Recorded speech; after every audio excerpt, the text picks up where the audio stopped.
"Mark, you're making a mistake," his mother had said, her voice trembling with both concern and disbelief. "Think about your future. Think about what people will say." Mark held his head high, his heart racing, and replied, "I've thought about it. Mom, I love her, and that's all that matters." But the laughter that echoed at his wedding told a different story. Rows of skeptical faces, whispers behind their hands, and even a few people openly smirking.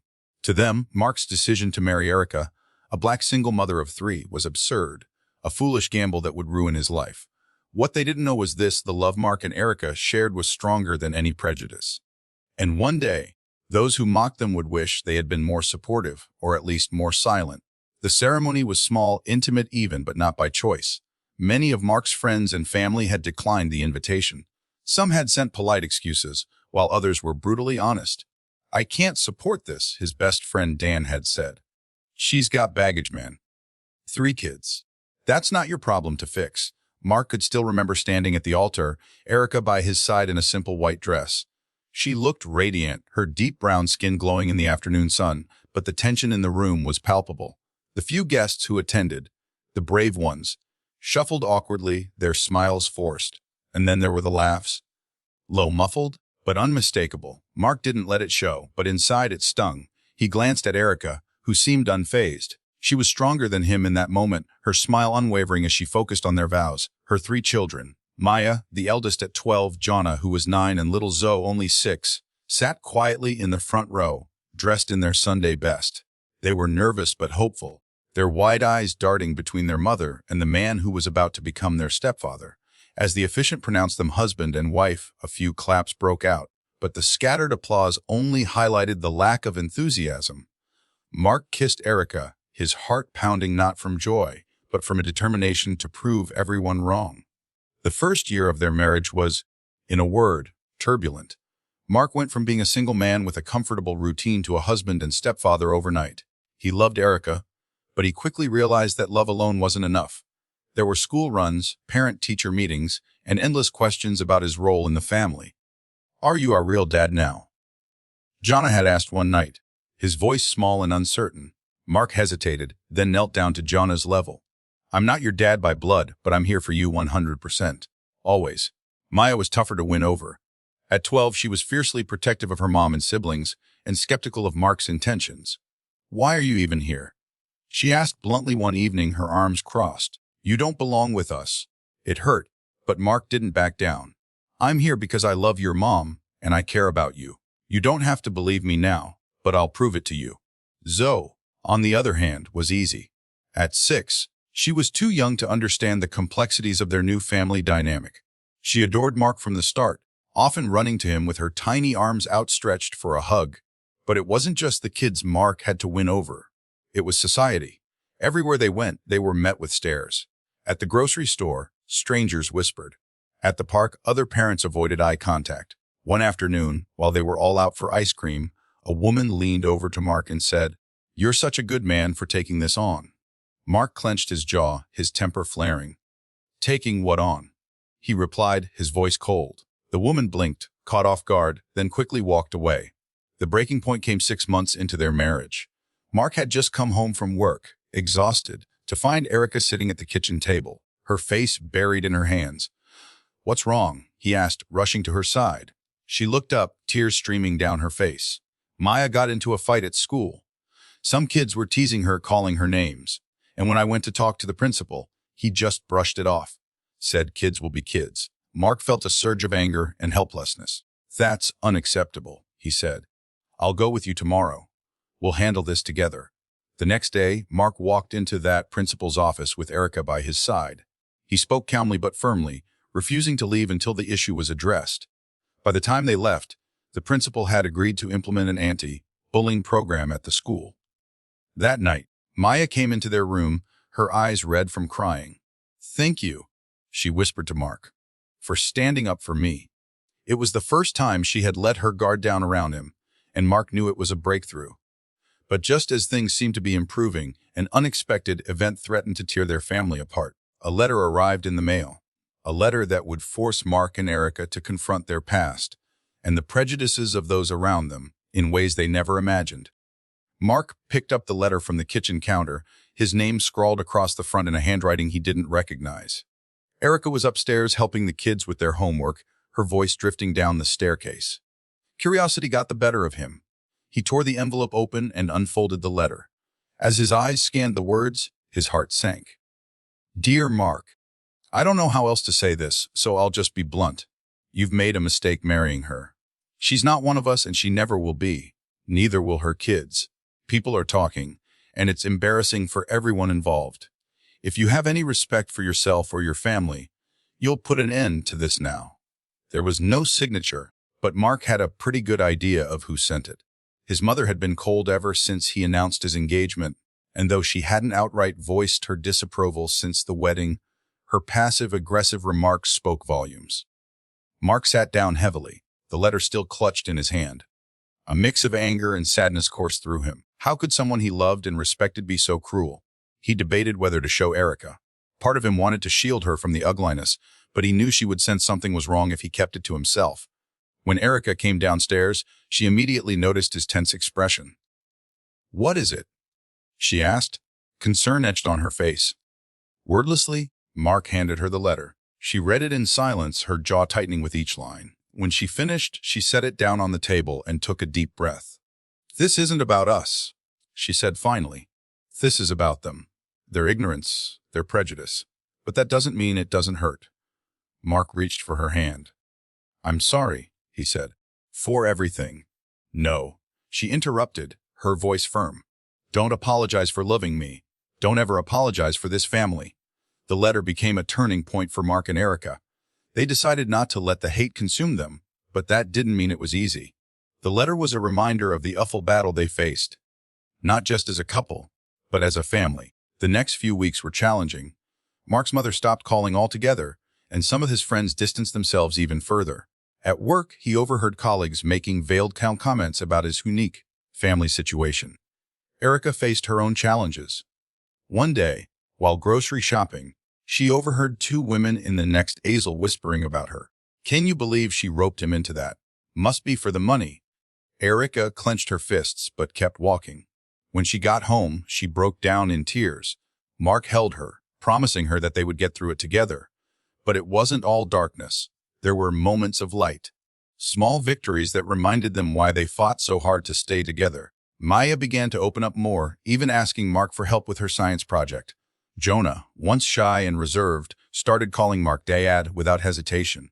And little Zoe, ever the optimist, filled their home with laughter and joy. Just when things seemed to be settling down, another bombshell dropped. One evening, while going through some old boxes in the attic, Mark stumbled across a stack of letters. They were addressed to his late father, written by someone named Claire. Curious, Mark opened one. What he read shook him to his core. "Dear Richard, I know we can never be together, but I want you to know that I will always love you. Our love may not be accepted in this world, but is real, and it is ours." The letters revealed a secret. Mark's father had been in love with a black woman years ago, long before he met Mark's mother. The relationship had been kept hidden, likely due to the societal pressures of the time. Mark confronted his mother about the letters the next day. Her reaction was a mix of guilt and defensiveness. "I did what I had to do," she said. "That relationship would have ruined your father's reputation. I was protecting him." Mark was stunned. His mother, who had condemned his own interracial marriage, had played a role in silencing his father's love for a black woman. The discovery of the letters caused a rift that seemed impossible to mend. Mark felt betrayed, not just by his mother's hypocrisy, but by the realization that his father had been denied the chance to live his truth. When Mark shared the story with Erica, she was both saddened and unsurprised. "History repeats itself," she said softly. "But maybe now we can break the cycle." But the past wasn't done haunting them yet. A surprise visitor arrived at their doorstep one evening, a woman who claimed to be connected to Mark's father's secret life. Her story would turn everything they thought they knew upside down. The knock came just as they were settling in for the evening. Erica was reading to Zoe in the living room, while Mark was helping Jonah and Maya with their homework at the kitchen table. It was an odd hour for visitors, and Mark frowned as he went to answer. Standing on the porch was an older black woman with a kind but wary face. She held a small leather-bound book in her hands and looked up at Mark with a mixture of hesitation and urgency. "Are you Mark Daniel?" she asked. "I am," he replied cautiously. "Can I help you?" "My name is Lorraine," the woman said. I knew your father." Mark let Lorraine inside, his curiosity piqued. Erica joined them, her expression guarded but polite. As they sat in the living room, Lorraine explained her story. "I was a close friend of your father's," she began, her voice steady but tinged with emotion. "We met when we were both very young. He was the first man I ever loved." Mark's stomach twisted. "Are you saying you're Claire, the woman who wrote the letters?" Lorraine nodded. "Yes, those letters were from me. Your father and I were deeply in love, but the world wouldn't let us be together. We tried to keep our relationship a secret, but your mother found out." Mark exchanged a glance with Erica, whose face remained impassive. "What happened?" he asked, his voice barely above a whisper. "She confronted me," Lorraine said. "Told me that if I didn't leave, she would ruin my life. At the time, I didn't have the strength to fight her. So I walked away." Mark's mind raced. He thought of his mother's staunch disapproval of his own marriage and the irony of her actions. But Lorraine wasn't finished. "There's something else," she said, gripping the leather book in her lap. "Something you need to know." Lorraine opened the book and pulled out a faded photograph. It showed a younger version of herself standing beside a man Mark immediately recognized as his father. In her arms was a small child, boy no older than 2. "This is Richard Jeffley," Lorraine said softly. "Your father's son, your half-brother." The room fell silent, the weight of her words sinking in. Mark stared at the photo, his mind reeling. He had a half-brother, a sibling he'd never known about. "Where is he now?" Eric had asked, her voice calm but curious. "He lives in Chicago," Lorraine replied. "I didn't tell him about his father until he was older. But when I heard about your marriage and the backlash you faced, I thought maybe it's time you knew about each other." Mark didn't know how to feel. On one hand, he was grateful to Lorraine for sharing the truth. On the other, he couldn't shake the anger he felt toward his mother for keeping such a significant part of his father's life hidden. That night, after Lorraine left, Mark confronted his mother once again. This time he didn't hold back. "Why didn't you tell me I had a brother?" he demanded. His mother looked genuinely surprised. "She told you about him." "Wes," Mark snapped. "And she told me what you did to her. How could you be so cruel?" His mother's face crumpled. "I was scared, Mark. Scared of what people would think. Your father, he didn't fight for her because he was scared too. We all made mistakes. But those mistakes robbed me of a brother," Mark said, his voice breaking. "And they nearly ruined my own marriage. Do you realize that?" For the first time, his mother seemed to understand the depth of her actions. "I'm sorry," she whispered. "I truly am." A week later, Mark made the decision to reach out to his half-brother Richard Jur. With Lorraine's help, he sent a letter explaining who he was and how he had learned about their connection. A month passed before Mark received a reply. It was a handwritten letter from Richard Jur, expressing both surprise and cautious excitement at the idea of meeting. "I've always wondered about my father," Richard Jur wrote. "I never expected to find a brother too. Let's meet and see where this goes." When the day of their meeting finally arrived, Mark was a bundle of nerves. He and Erica drove to Chicago with the kids, who were equally curious about the mysterious new relative. Richard Jarter turned out to be a tall, charismatic man in his early 40s. He welcomed them into his home with a warm smile, and the connection between him and Mark was immediate. They spent hours talking about their lives, their shared father, and their hopes for the future. "Maya Jana," and Zoe warmed up to Richard quickly, especially when he revealed that he was a high school basketball coach. By the end of the visit, it felt as though they had always been a part of each other's lives. But just as things seemed to be falling into place, an unexpected tragedy struck, threatening to unravel everything Mark and Erica had worked so hard to build. Mark felt as though the universe was finally smiling on his family. The bond with his half-brother, Richard Jur, grew stronger with each passing week. The kids adored their newfound uncle, and Erica embraced him as if he had always been part of their lives. For the first time in years, the laughter in their home outweighed the tension. But life has a way of testing even the strongest foundations. It was just after midnight when Mark's phone rang. He groggily reached for it, his heart sinking at the sight of Richard Jur's name flashing on the screen. "Mark," came Richard's voice, shaky and barely audible. Mom. Mark bolted upright in bed, waking Erica in the process. What happened? He asked, fear creeping into his voice. She's in the hospital. A stroke, Richard said. It doesn't look good. Mark's breath caught in his throat. Despite everything, despite the anger, the secrets, and the hurt, this was still his mother. I'll be there, he said firmly. Mark and Erica arrived at the hospital early the next morning. The kids in tow. They were greeted by Richard, who looked as though he hadn't slept in days. Lorraine stood by his side, her presence a quiet comfort. Mark's mother was unconscious, her face pale against the stark white of the hospital bed.